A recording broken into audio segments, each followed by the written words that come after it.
what's going on, y'all? T-Bob here. And Jake as well. And you're about to watch a little OTB LSU.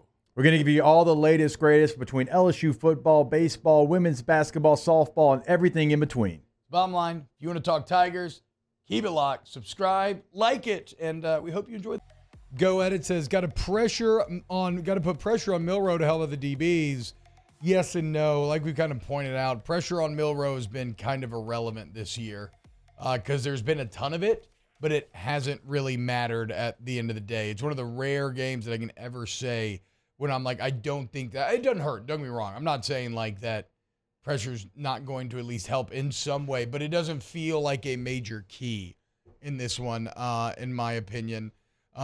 Sean Z says, Bama going to try to run the ball to keep the ball out of JD5's hands. Defense got to stop the run. I would agree with that probably more, right? That might be Alabama's best opportunity to limit LSU's chances offensively and to kind of control the game. Look at the second half against Tennessee last week, a half in which they outscored Tennessee. Was it 24-0? Yeah. I believe, right? And I think they threw the ball 7 times. So all they did was just run it with McMillan. So It didn't even have like a ton of success, just enough success running the football to keep the clock going and keep it away from Tennessee. So I agree with Sean there. If you offered me a choice of what do you want, better pass rush or better run defense this game, I would go with the latter to not let them control the flow of the game as much. And then Mario made a good point in the chat saying, key to the game is the D-line. Ojulari destroyed them last year. Yeah, I mean, I don't know if I don't know what the D-line is. It's been a weird year for them. They're not bad, but they're not really super impactful either yet. They've been playing better as of late. In fact, the entire defense has been playing better. Here is Brian Kelly. This is 6 there, Mario. But here is Brian Kelly talking about the defense gaining confidence. I think I've said it, a number of times. I think our structure needed to, be clearly defined. I think, putting the pieces together in a manner that allowed our guys to trust each other, do their jobs as 1/11th of the group, allowed us to build confidence as a group.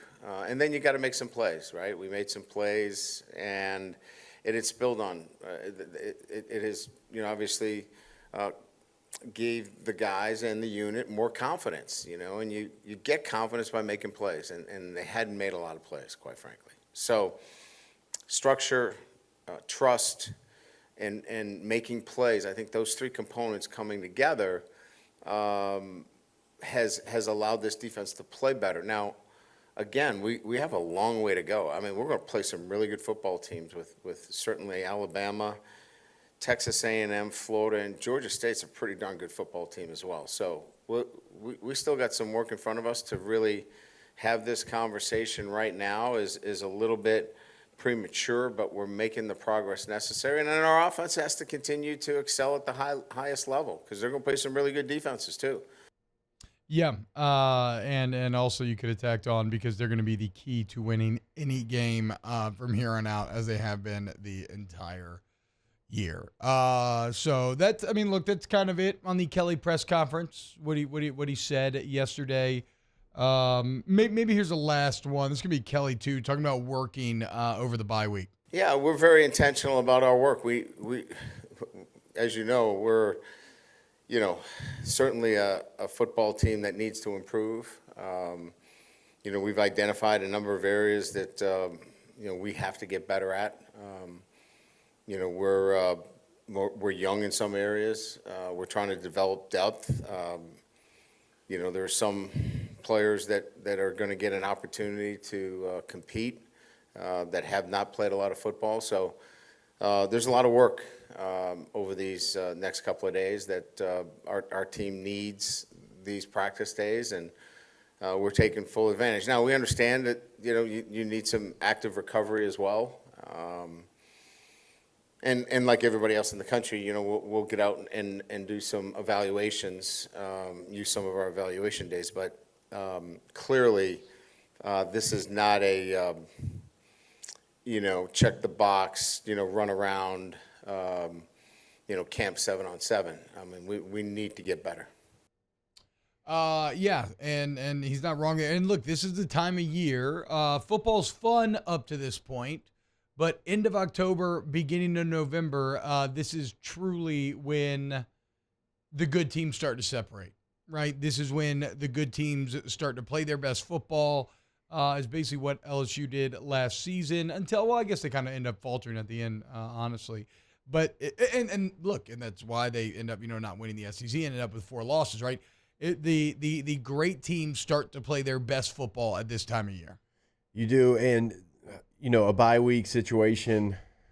I mean, I guess it's the perfect time for LSU not to get healthy, but to get all of these young players coached up, ready to go. Yeah. Because when you hear freshmen, I think a lot of people assume that talent. It's going to be a talent situation, disparity there because you've got these seasoned vets going against freshmen, and there's some truth to that without question.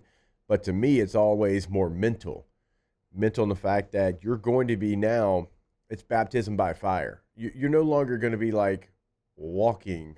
You're going to be sprinting into this game because you got to be able to get checks on the fly. You got to get hand signals. There's going to be a lot of things going on in your mind. And, oh, yeah, I've got Jermaine Burton in front of me. And so, like, a bye week for them is important just to make sure that they know what they're doing and they can move fast and on the fly. And so, we talked about the bye week and maybe what it meant to a really hot football team.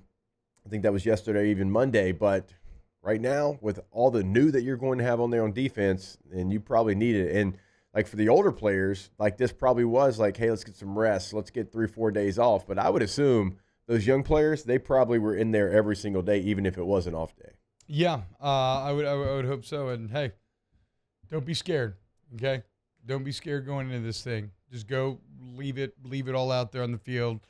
Let it hang out and just see what happens, man. Wow, Jake, what incredible takes. I mean, those guys, they're just the best. I think so. And if you think so, again, hit the like button, subscribe, ring the bell so you get notifications when we post every single day here on OTB LSU.